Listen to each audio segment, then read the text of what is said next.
저는 지난주 사도행전 3장까지 설교하면서 이런 말씀을 드렸습니다. 우리가 주님을 바라본다는 것은 다른 말로 말하면 믿음으로 바라보는 것이다 그랬어요. 여기서 말하는 믿음이란 두 가지의 믿음을 의미한다고 했습니다. 우리로부터 시간과 공간을 초월하신 우리 주님께서 시간과 공간을 뚫고 내 삶으로 침투하셨어요. 그래서 나와 함께 하시면서 나와 동행하십니다. 그것을 믿는 믿음으로 주님을 바라보자. 두 번째 믿음이란 내 삶에 들어오셔서 나와 동행하시는 우리 주님이 내 삶을 결국에는 최선의 결말로 인도하실 거다라고 하는 이 믿음의 역사관을 가지고 우리 하나님 바라보자 말씀을 드렸습니다. 자, 여기까지가 이제 지난주까지 말씀드린 내용이죠. 안진뱅이가 일어난 사건의 의미를 설교로 설명하는 베드로는 유대인들이 십자가에 못 박아 죽인 그 예수님을 하나님이 다시 살리셨고, 다시 살리신 그 예수님이 심판의 때, 마지막 때 다시 하나님께서 원하시는 대로 이 세상을 회복하실 것이다 라고 설교를 했습니다. 자, 그 설교까지가 사도행전 3장까지 내용입니다.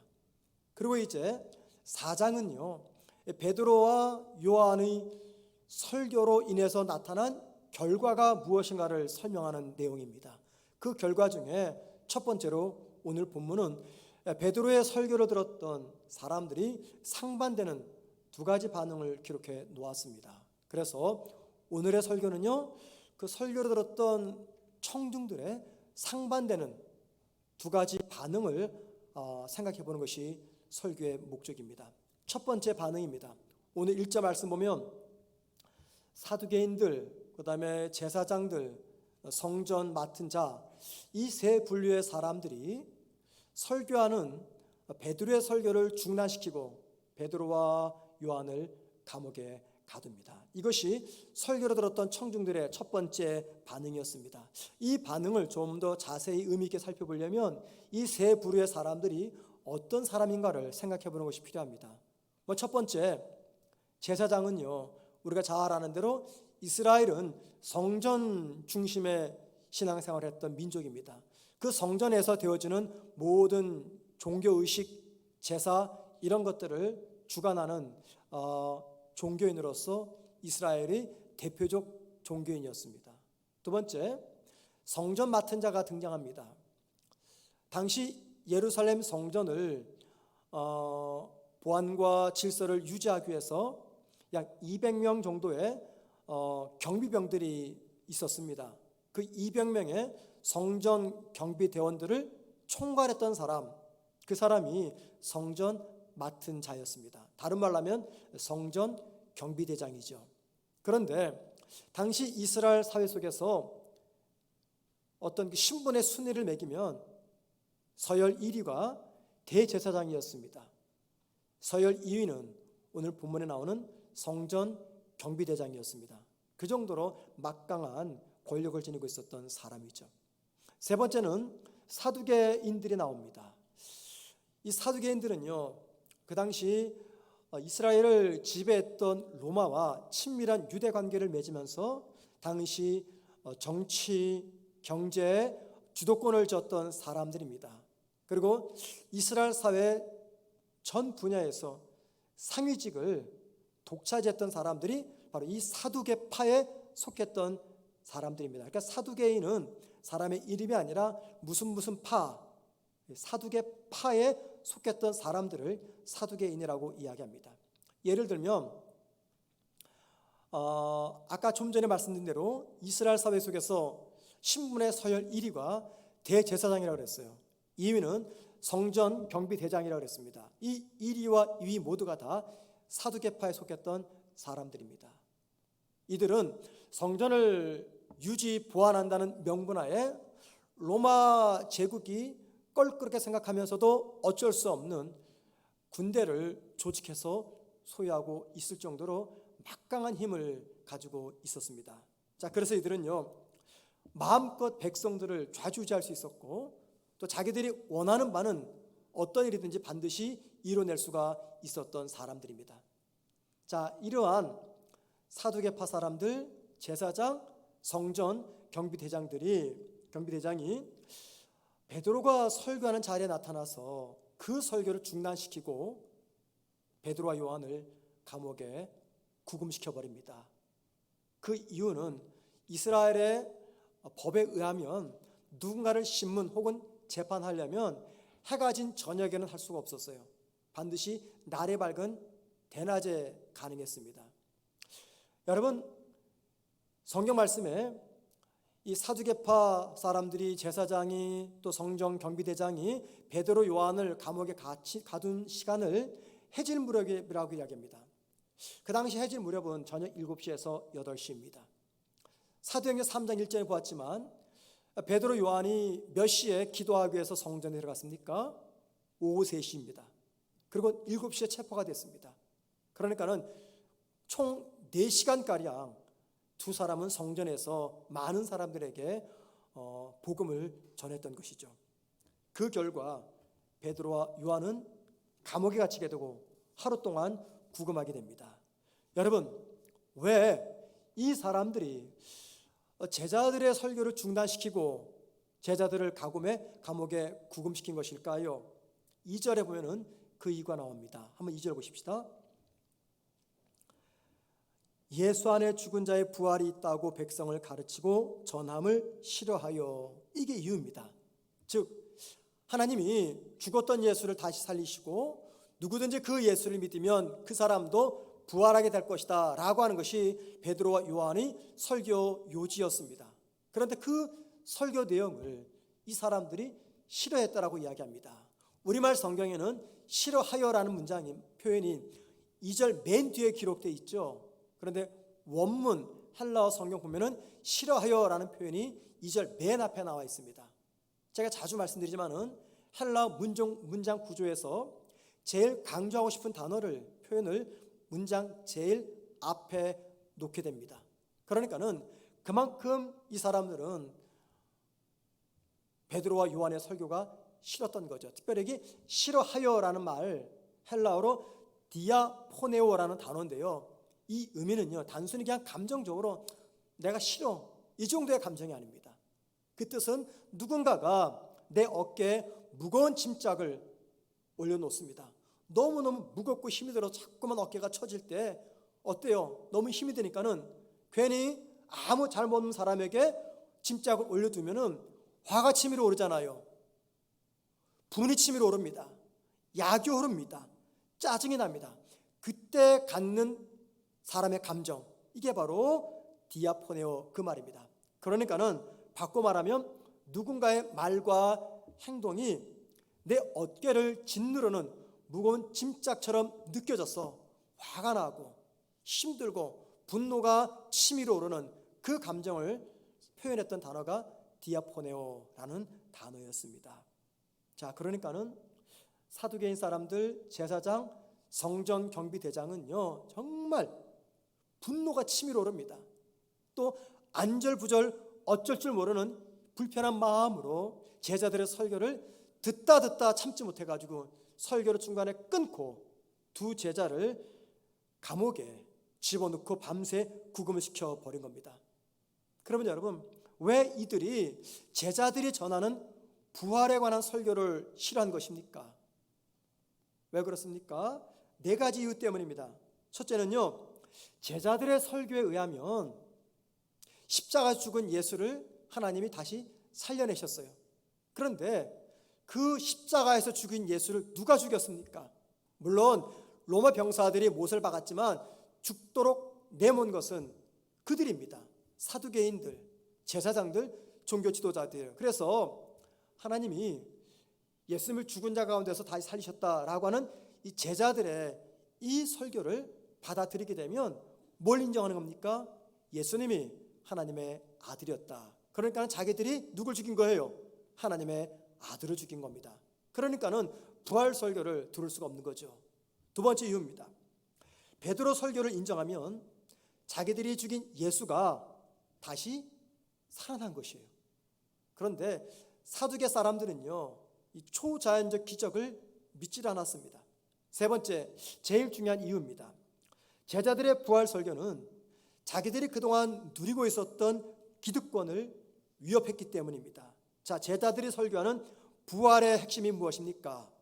인간의 죄로 인해서 파괴된 이 세상을 하나님께서 부활하신 예수님을 통해서 하나님의 뜻과 마음에 맞도록 다시 회복하시는 것이다 라는, 이게 바로 부활 설교의 핵심이었어요. 그런데 여러분, 이 이야기를 들었던 사두개 사람들이 그 설교를 어떻게 받아들였을까요? 제자들의 부활 설교를 어떻게 해서든지 지키고 싶었던 자신들의 권력 체계를 하나님께서 붕괴할 것이다 라는 의미로 받게 된 것입니다. 왜요? 기존의 모든 조직과 시스템과 체계를 하나님이 다 부서뜨리고 다시 회복할 것이다 라고 설교했기 때문이죠. 그래서 자기들이 누리고 지키고 있었던 그 권력 체계가 한순간에 붕괴될 것이다 라고 하는 그 설교가 부담이 되어가지고 제자들을 옥에 가둔 것입니다. 마지막 네 번째, 하나님이 예수님을 부활시켰고 또 그 예수를 믿는 모든 자들은 주님처럼 다시 부활하게 될 것이다 라는 것을 믿는 것은 뭘 믿는 거예요? 첫째는 내세를 믿는 것입니다. 내세. 둘째는 죽은 자가 다시 살아나는 초자연적 기적을 믿는 것입니다. 그런데 이 사두개파 사람들은요, 부활이나 혹은 천사나 사탄 같은 영적인 세계와 영적 존재를 믿지 않았습니다. 초자연적 기적도 믿지를 않았습니다. 그러니까 평소 자기들의 신념과 위배되는 설교를 제자들이 하니까는 그 설교를 들을 수가 없는 거죠. 그래서 이런저런 이유 때문에 그들을 감옥에 구금시킨 겁니다. 자, 지금까지 사두개파 사람들의 특징을 생각하면은 결론적으로 하나의 특징이 남게 됩니다. 그게 무엇입니까? 사두개파 사람들은요, 대단히 현실주의자였다라는 것입니다. 현실주의자.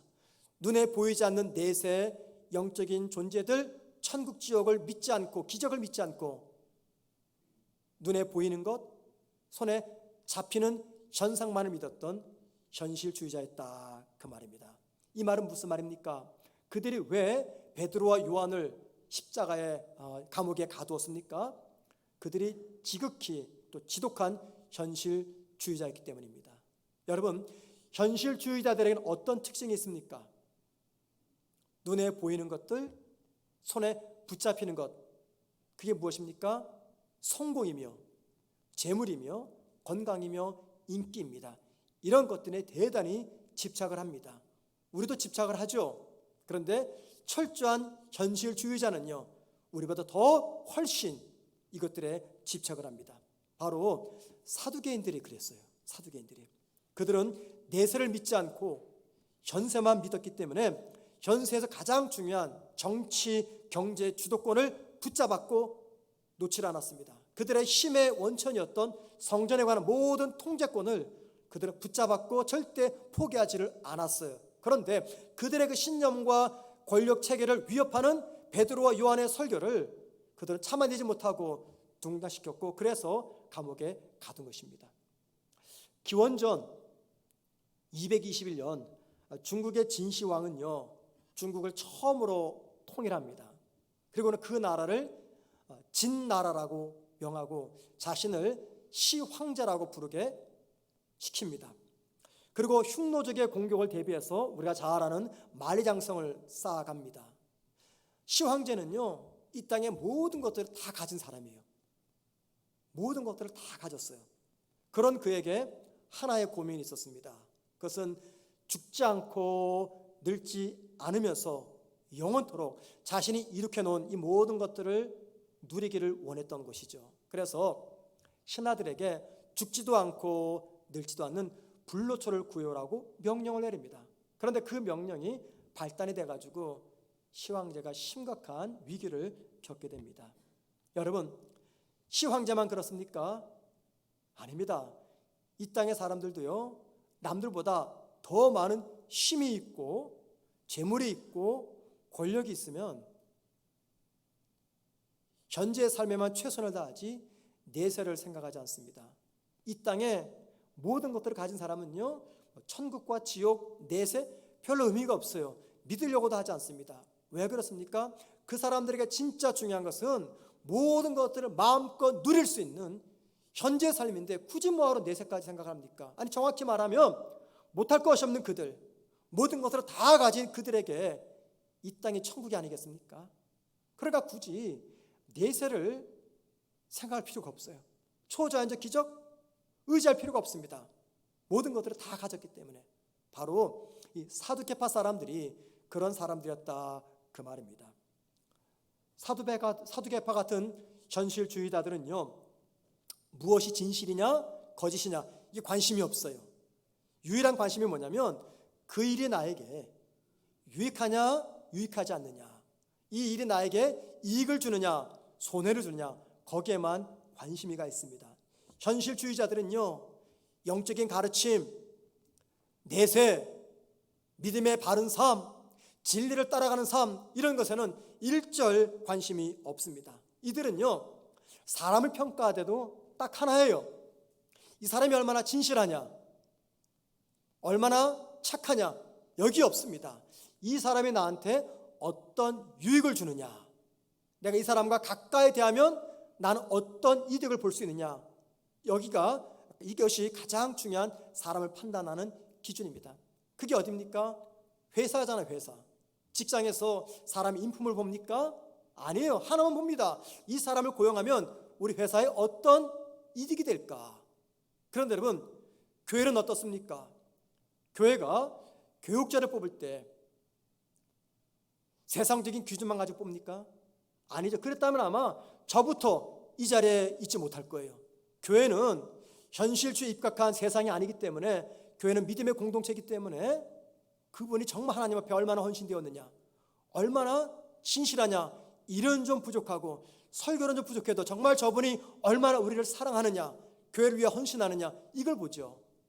바로 이것이 믿음의 세계와 현실주의자와 다른 차이점입니다. 여러분, 오해하지 마세요. 지금 제 말이 현실주의자들이 모두가 다 잘못했다, 이 말씀을 드리는 것이 결코 아닙니다. 예수 믿는 우리도 현실을 무시하게 되면요, 살 수가 없어요. 여러분, 현실을 무시하면서 살아갈 수가 있겠습니까? 그리스도인들은 현실을 무시하며 사는 사람이 아닙니다. 만약에 저와 여러분이 현실을 무시하면요, 이게 신비만을 쫓아가는 사이비 교인이 되고 맙니다. 극단적 광신자가 되고 맙니다. 교회 앞만 거룩하고 세상은 타락하고 악하니까 세상 바라보지 말아라, 세상과 떨어져 살아라, 이원론주의에 빠지게 되는 것이죠. 비록 우리가 현실을 무시하는 비현실주의자로 살아가지는 못하지만, 그럼에도 불구하고 현실주의자가 되는 것에 경계하며 조심해야 됩니다. 왜냐하면 현실 자체에만 삶의 목적과 의미를 두게 되면요, 그 현실, 삶의 목적이며 가치이며 의미인 현실을 지키기 위해서 우리는 뭘 잃어버립니까? 내세를 소망하는 믿음을 잃어버립니다. 개똥밭에 굴러도 이승이 좋다는 그 말처럼 내세보다도 현재를 더 좋아하게 됩니다. 그리고 현실주의자로 살게 되면은요, 삶의 목적을 성취하는 데 최고의 가치를 두지, 그 목적을 이루어가는 그 과정, 순서, 절차에는요 관심을 두지 않습니다. 여러분, 어떤 목적이 선하고 소중하면 그 목적을 이루어가는 그 과정도 역시 선하고 소중해야 됩니다. 성도가 현실주의의 상징인 이 땅의 것에 삶의 목적과 가치와 삶의 의미를 두고 그것을 지켜내는 것이 인생 최고의 목적이라고 생각을 하게 되면, 그분은 절대 자신의 삶을 하나님께 의탁하지 못합니다. 그분은 절대 하나님 앞에서 내가 지금 바른 삶을 살아가고 있는지, 내가 지금 바른 믿음의 길을 걸어가고 있는지 자신을 돌아보지 못합니다. 무엇보다도 하나님의 뜻과 원함을 따라 살아가지 못하게 됩니다. 오히려 눈에 보이지 않는 하나님 때문에 눈에 보이는 현실을 포기하지 못합니다. 눈에 보이고 손에 잡히는 현실을 지키기 위해서 눈에 보이지 않는 하나님을 포기하게 됩니다. 바로 이것이 베드로, 요한 설교에 반응했던 사두개 제사장, 성전, 경비대장의 반응이었고 모습이었습니다. 두 번째는요, 비록 사두개파 사람들과 제사장과 성전 경비대장이 베드로와 요한을 감옥에 가두었지만 그 와중에도요, 두 사람의 설교를 듣고 그리스도인이 된 사람이 5천 명이나 되었다라고 말합니다. 여러분, 오늘 본문 4절 말씀을 보시기 바랍니다. 말씀을 들은 사람 중에 믿는 자가 많으니 남자의 수가 약 5천이나 되었더라. 자, 보세요. 똑같은 사람에게 똑같은 내용의 말씀을 들었어요.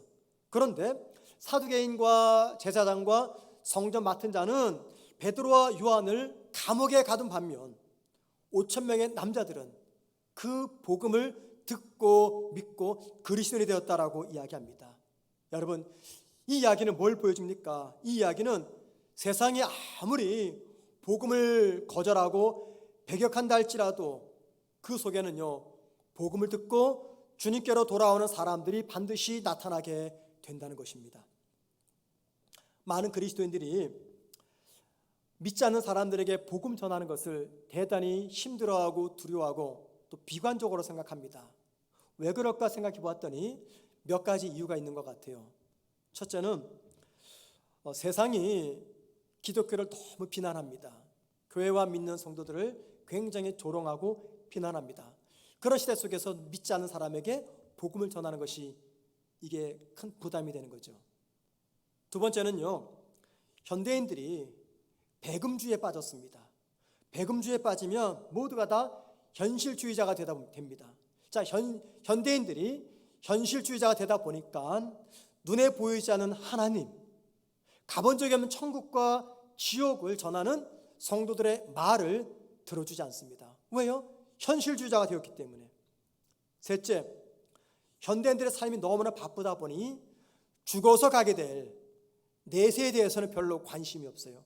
오늘 살기도 바쁜데, 오늘 살아내기도 힘든데 어떻게 죽어서까지 그 문제를 생각하느냐. 그래서 성도들이 전하는 복음을 듣지 않습니다.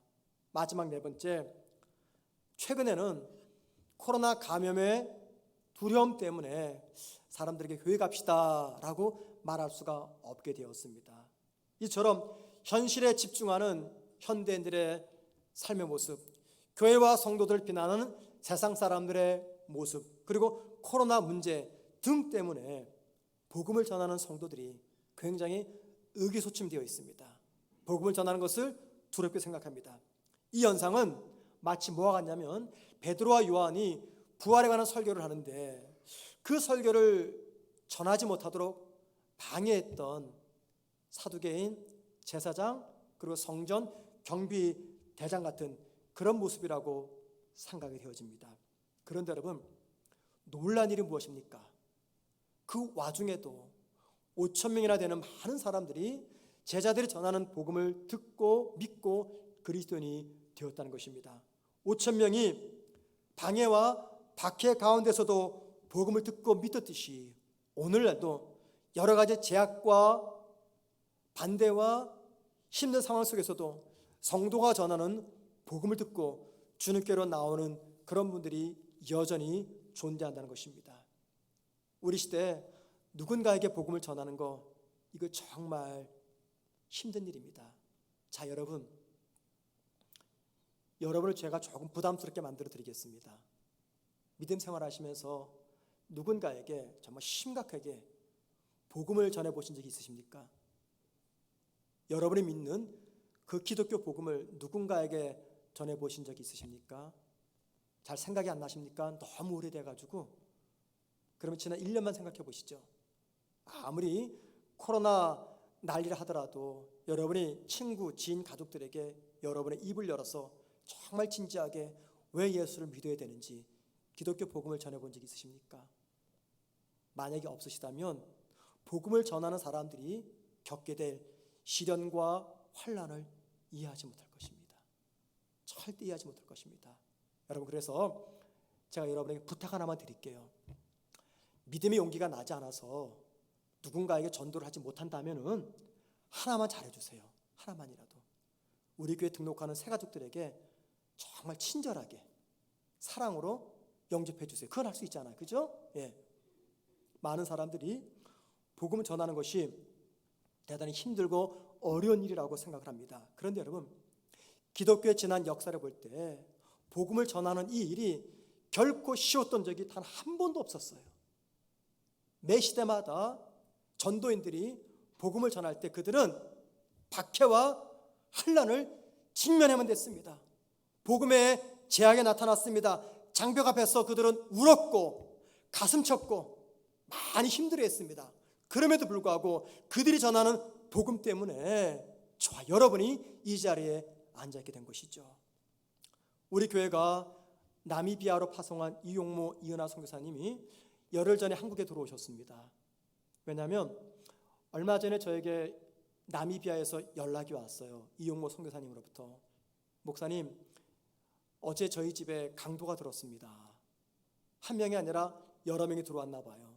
들어와서 두 분 선교사님을 밧줄로 묶어놓고 집에 돈 될 만한 모든 것들 다 가지고 갔다고 합니다. 노트북도 가져가고 아이패드, 또 핸드폰, 그리고 이제 선교사님이 중구청 젊은 아이들 교회를 이제 목회를 시작했는데 그동안 그 교회가 모아뒀던 헌금 다 가지고 가버렸어요. 잡지 못했습니다. 그런데 다행히 외상은 없어요. 밧줄로만 묶여 있었지. 그런데 외상은 없지만 내상이 생겼어요. 우리 이은하 선교사님에게 공황장애가 생긴 겁니다. 그래서 거리에 나가서 그 나라 사람만 봐도 마음이 진정이 되지 않고, 그래서 이용모 선교사님이 목사님 지금 너무 힘든데 한 달만 한국에 와서 치료받고 그러고 가면 안 되겠습니까? 연락이 오셨길래 우리 당회가 그렇게 하시라고. 그래서 열흘 전에 한국에 오셨고 그 코로나 때문에 격리하셨다가 그만 감염이 되셨어요. 그래서 아마 다음 주 수요일이면 다 완치가 될 것 같아요. 여러분, 이용모 선교사님, 이은하 선교사님 정말 복음을 전하는데 이런 제약들을 앞으로도 계속해서 극복하셔야 됩니다. 어디 이 두 분만 그렇습니까?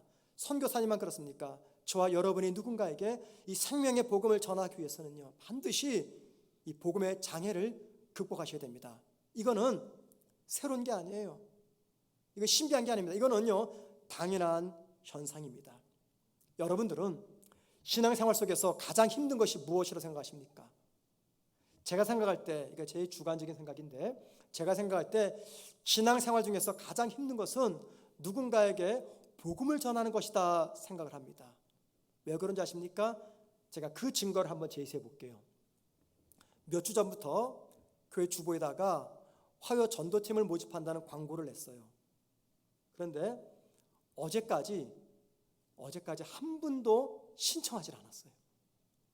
뭐 도고기도 또 여러 가지 봉사자를 모집합니다. 그러면요, 많이 신청하시고 또 서너 분은 신청하시는데 화요 전도팀은 한 분도 신청하지 않으세요. 이게 뭘 증명합니까? 그만큼 누군가에게, 낯선 사람에게 복음을 전한다는 것이 힘든다는 것입니다. 여러분, 왜 전도가 어려운 것입니까? 그것은요, 전도하는 우리 앞에 사두개인, 제사장, 성전 경비대장 같은 장애물들이 놓여있기 때문입니다. 그것들을 극복하지 않으면 절대 복음을 전하지 못합니다. 복음을 기피하는 사람들 뿐만이 아니라 복음을 대적하는 사람들을 저와 여러분이 대면해야지만이 복음을 전할 수가 있기 때문입니다. 복음을 전하기 위해서는요, 무시를 당해야 됩니다.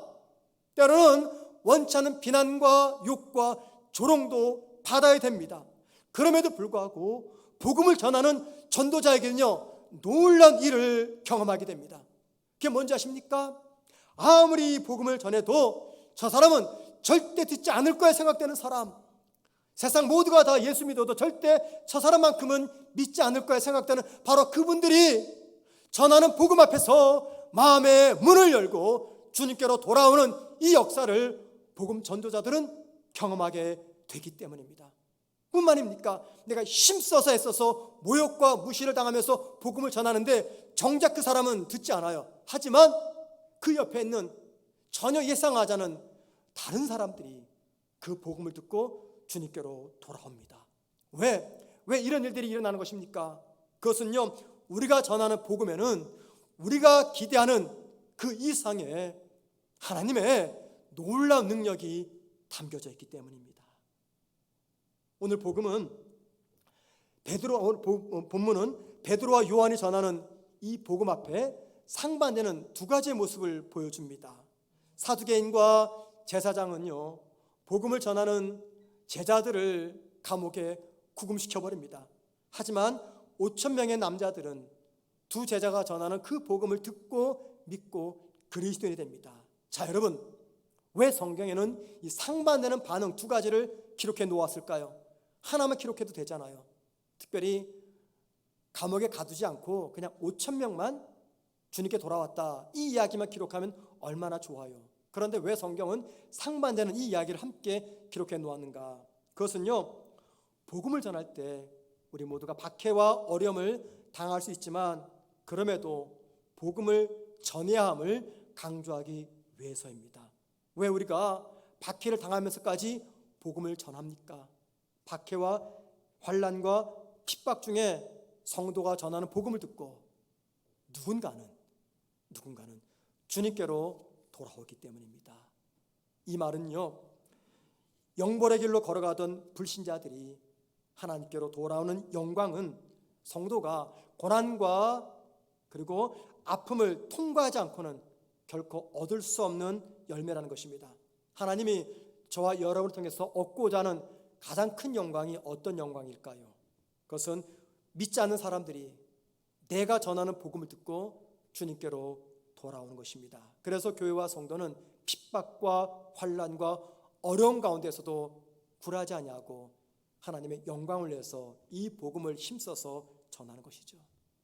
저는 오늘 설교를 준비하면서 사도행전 4장 전체를 묵상해 보았습니다. 4장을 묵상하는 가운데 특별히 제 가슴에 와닿는 한 말씀이 있었어요. 오늘 본문은 아닌데 사도행전 4장 13절 말씀입니다. 함께 보시겠습니다. 그들이 베드로와 요한이 담대하게 말함을 보고 그들을 본래 학문 없는 범인으로 알았다가 이상히 여기며, 이 말씀은 감옥에 구금되었던 베드로, 요한 두 사람이 다음날 아침 종교 지도자 앞에서 신문을 받는 이야기입니다. 자, 신문 중에 베드로와 요한이 자기들 앞에 놓여 있는 대제사장, 장로, 서기관 등과 같은 종교 지도자들에게 예수님에 관한 설교를 합니다. 그랬더니 제자들의 말을 들었던 이 종교 지도자들이 깜짝 놀라며 충격을 받습니다. 왜냐하면 이 두 사람은요, 갈릴리에 무식한 어부입니다. 그런데 그들의 입에서 나오는 말을 들어보니 마치 이들은 많은 것들을 배운, 그들의 머릿속에 많은 지혜와 지식이 담겨있는 식자처럼 느껴졌기 때문입니다. 여러분, 베드로는 기질상 다혈질인 거 잘 아시죠? 다혈질이에요. 여러분 가운데 다혈질 있으십니까? 그냥 용서하고 들어주세요. 이거 베드로가 그렇다 그 말이지 여러분이 그렇다 그 말이 아니에요. 자, 편리상 제가 베드로 말하지 않고 다혈질이라고 말하겠습니다. 다혈질들은요, 생각이 빠릅니까? 말이 빠릅니까? 말이 먼저 나와요. 다혈질의 사람들은 말이 먼저 나옵니까? 행동이 움직입니까? 행동이 먼저 가요. 생각보다는 말보다는 행동이 더 빠릅니다. 여러분, 말과 그리고 행동이 생각보다 빠르다, 그 말은 무슨 말이에요? 깊이 사고하는 능력이 부족하다, 그 말이에요. 다혈질의 사람들. 자, 사고의 능력이 부족하면 어떻게 될까요? 말에 실수가 있어요. 말해 놓고 후회합니다. 말에 실수가 있어요. 또 말에 논리가 없어요. 말에 논리가, 도대체 무슨 말 하는 거지? 이해가 안 돼요. 말에 실수가 있고 논리가 없으면 그럼 어떻게 돼요? 상대방을 설득하지 못하게 됩니다. 베드로가 그런 사람이었어요. 또 요한은 어떻습니까?